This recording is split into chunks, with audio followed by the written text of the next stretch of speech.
Introduction: The Medieval Period. Introduction. In your previous class, you have read about the initial stage of man's development, that is, life of early man. Then, with the development and new discoveries, he started settled life. Villages were formed, and also the socio-economic values. Then these villages changed into early republics, like Magad. With passage of time, new religious philosophies like Buddhism, Jainism also emerged. We have studied history of India up to the 8th century AD. Now in this class, we are going to study the Indian history from the 8th to the 18th century, that is, the medieval period. Division of period. Although the history of every country in the world is divided into three major periods: ancient, medieval, and modern, yet none of these periods starts and ends with any definite date. The word medieval comes from a Latin word meaning times in the middle. The different periods differ from country to country.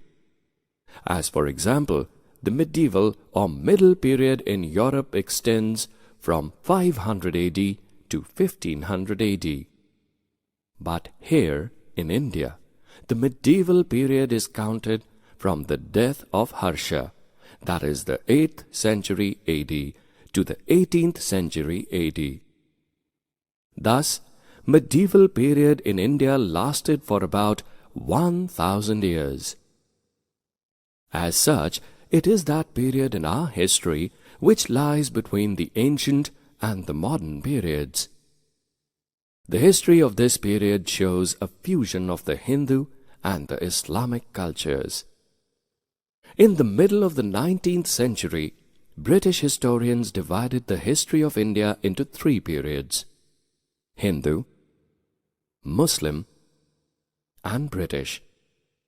This division was based on the idea that the religion of the rulers was the only important historical change, and that there were no other significant developments in the economy, society, or culture. Sources of history, 7th to the 18th century. There are a number of historical sources which give us a clear picture of the medieval period. These sources can be divided into two main parts: archaeological and literary.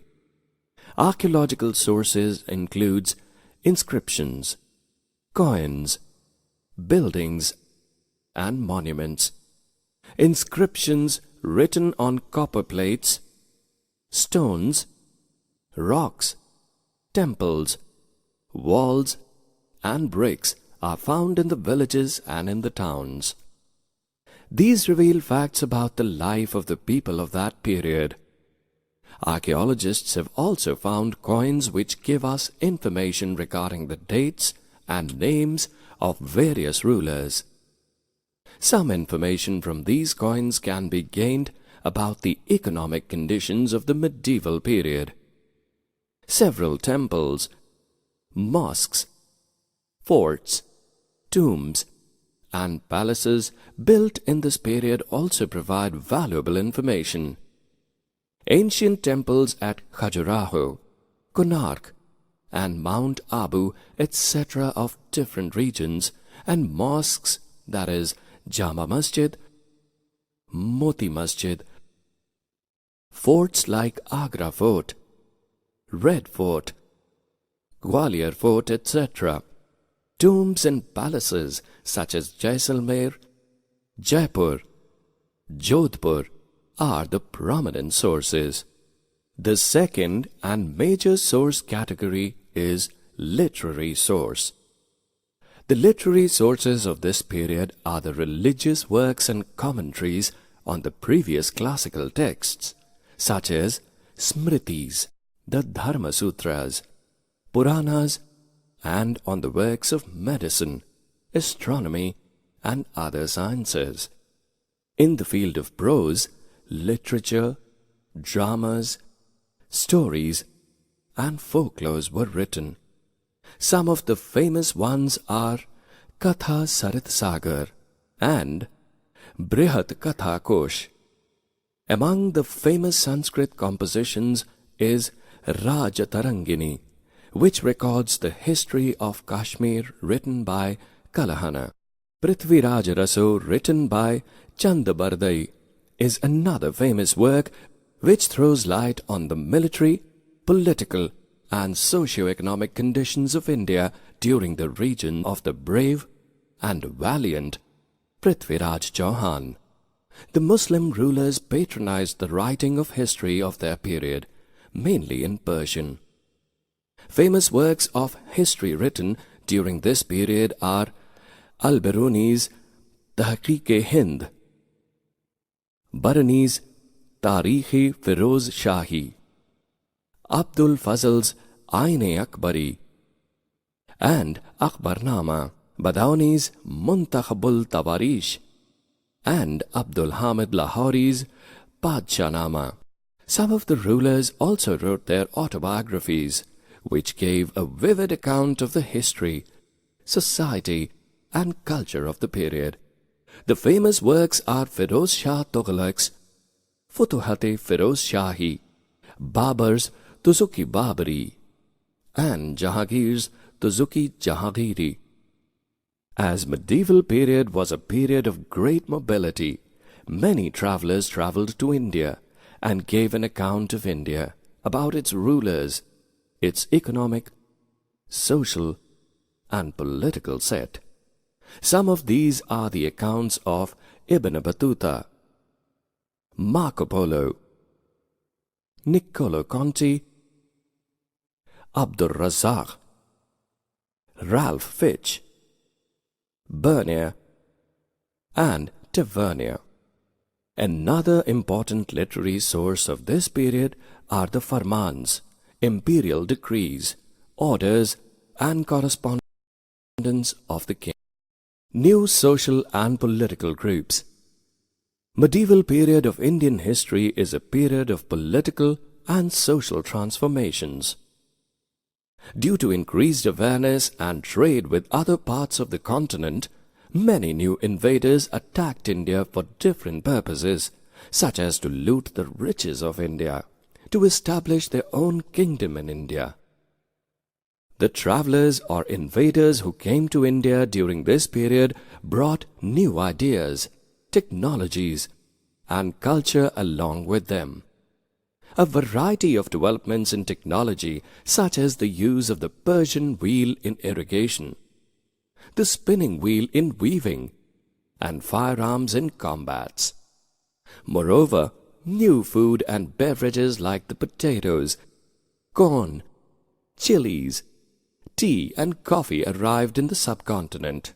Throughout this period, there was a gradual clearing of forests, an extension of agriculture, a change faster and more complete in some areas than in others, which led to development of new peasant groups. These new peasant groups gradually began to be influenced by regional markets, chieftains, priests, monasteries, and temples. Thus, with the passage of time, society became more differentiated. People were grouped into jatis or subcastes and ranked on the basis of their backgrounds and their occupations. The status of the same jati could vary from area to area. Jatis framed their own rules and regulations to manage the conduct of their members. These regulations were enforced by an assembly of elders, described in some areas as the Jati Panchayat. But jatis were also required to follow the rules of their village. Several villages were governed by a chieftain. Together they were only one small unit of a state. The caste system had become rigid. The position of women had become worse. The child marriage, the sati system, the parda system, and other abuses were being practiced in the society. Many of our socio-religious customs, traditions and beliefs had their origins during this period. At this time, certain clans rose to power and became the rulers of different states. One such famous group were Rajputs, literally meaning the sons of the ruler. The Rajputs were a group of warriors who claimed Kshatriya caste status. They were the finest soldiers, that is, the brave, courageous, fearless, and patriotic. They ruled for some time, but were forced to subjugation by the Mughal emperors. As the subcontinent held immense wealth and possibilities for people to carve a fortune, it attracted various invaders. The invaders often chose to target temples, which were made by Indian rulers to show their power and resources and were extremely rich. One such invader was Sultan Mahmud Ghazni, the ruler of Afghanistan, who ruled from 997 to 1030. He raided subcontinent almost every year and targeted wealthy temples of India, especially Somnath in Gujarat. Other invaders like Turks, Mongols, also invaded and established their kingdoms in India, about whom you will learn in the next modules. Mughals reigned successfully for about 200 years, but with the decline of the Mughal Empire in the 18th century, other group of people such as the Marathas, the Jats, the Sikhs, etc. used the opportunities to establish their independent states. On the other side, it also paved the way for Britishers to control and establish their colonies in India. Old and new religions. The 1,000 years of history that we are exploring witnessed major developments in religious traditions. People's beliefs in the divine was something deeply personal, but more usually it was collective. Collective belief in a supernatural agency, religion was often closely connected with the social and economic organization of local communities. As the social worlds of these groups altered, so too did their beliefs. It was during this period that important changes occurred in what we call Hinduism today. These included the worship of new deities, the construction of temples by royalty, and the growing importance of Brahmins, the priests, as dominant groups in the society. One of the major developments was the emergence of the idea of bhakti, of a loving, personal deity that devotees could reach without the aid of priests or elaborate rituals. This was also the period when new religions appeared in the subcontinent. Merchants and migrants first brought the teachings of the Holy Quran to India in the 7th century. Muslims regard the Quran as their holy book and accept the sovereignty of the one God, Allah, whose love, mercy and beauty embraces all those who believe in Him, without regard to social background. Many rulers were patrons of Islam and the ulama, learned theologians and jurists.